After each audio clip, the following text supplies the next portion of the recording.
All right, let's jump right in. When you think about what goes into a life-saving medicine, your mind probably goes straight to the active ingredient, the drug itself. But what if I told you the most common ingredient, the one that can make up over 90% of a liquid medicine, is something we see every day? Today, we're pulling back the curtain on this invisible yet absolutely essential component. So, take a guess. What do you think it is? What is this one substance that forms the backbone of everything from IV drips to vaccines, something we totally take for granted? Yup, the answer is water. Simple, right? But hold on a second. Before you start picturing your kitchen sink, I have to stop you. In the world of pharmaceuticals, water isn't just water. It's a precision-engineered chemical, something that's been meticulously crafted and controlled. So, what's the big deal? Why can't we just use the same water we drink? And that brings us to the core of the issue. The very same water that is perfectly safe, even healthy for you and me to drink, is basically a biohazard inside a pharmaceutical factory. Let's dig into why that is. Okay, look at this. On the left, you've got your standard tap water. It's full of stuff, minerals, dissolved gases, and a whole zoo of microscopic life. Now, that's all harmless to us, but in a multi-million-dollar batch of medicine, those things are contaminants. They can react with the drug and ruin it, or even make it dangerous. So the goal, as you can see on the right, is to get down to nothing but pure H2O. And this isn't just some casual company goal. Oh no, it is governed by incredibly strict official rulebooks, like the United States Pharmacopoeia and the European Pharmacopoeia. These organizations don't just ask for clean water, they demand that water is stripped down to its absolute molecular bones. So how in the world do you actually make water this pure? Well, the journey from your city tap to a sterile vial starts at a seriously sophisticated piece of machinery called the generation skid. The best way to think of it is like a multi-stage gauntlet designed to systematically hunt down and destroy every last impurity. This whole thing happens in three main stages. First up is pretreatment. This is like the bouncer at a club, using filters to toss out the big stuff: sand, rust, minerals, you name it. Then the water gets to the main event: reverse osmosis. This is the real heavy lifter. High pressure forces the water through a membrane so incredibly fine that it blocks 99% of all the dissolved salts. And finally, electrodeionization gives it what they call the final polish. It basically zaps the water with an electric field that snatches away any tiny ions that are still hanging around. And the water that comes out the other side is, well, it's pretty wild. It's so unbelievably pure that it's actually described as hungry.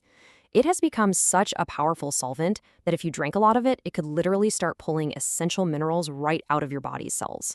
I mean, this stuff is not just water anymore, it is a truly engineered substance. So, you'd think, great, we made the perfect water, job done. Well, not so fast. Making this stuff is only half the battle.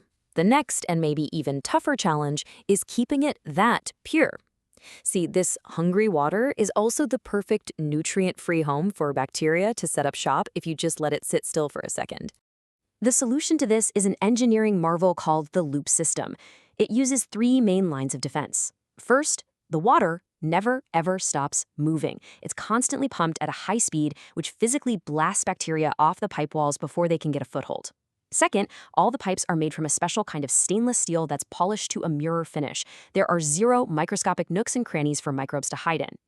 And third is the nuclear option. And by nuclear option, I mean heat. A lot of heat. The entire system is frequently superheated to a scorching 80 degrees Celsius, or 176 Fahrenheit. This thermal sanitization basically pasteurizes the entire loop, cooking any little biological intruder that somehow managed to survive the first two defenses. Now, in a system this critical, you don't just build it and hope it works. You have to prove it's working, second by second, 24/7. And this is where the digital gatekeepers come in, a whole network of hypersensitive sensors that act like the system's own private investigators.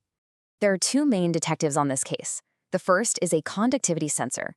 The logic here is super simple. Pure H2O is a terrible electrical conductor, but if any of those pesky ions or salts show up, the water's conductivity shoots up and alarms start blaring. The second detective is the TOC sensor, which stands for total organic carbon.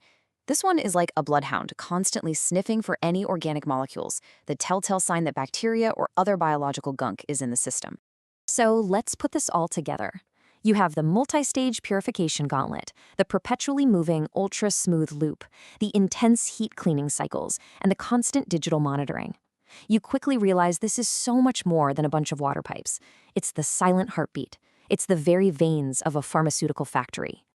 So the next time you see that clear liquid in a medicine vial or a syringe, just remember what you're really looking at. It is not just water. It is a true feat of engineering. And really, that's the ultimate takeaway here. This entire, complex, invisible system is the unsung hero of the pharmacy. Without it, the life-saving medicines that we all depend on every single day, they simply could not be made safely. Period. It really makes you wonder, doesn't it? What other complex, hidden systems are working tirelessly behind the scenes of our daily lives?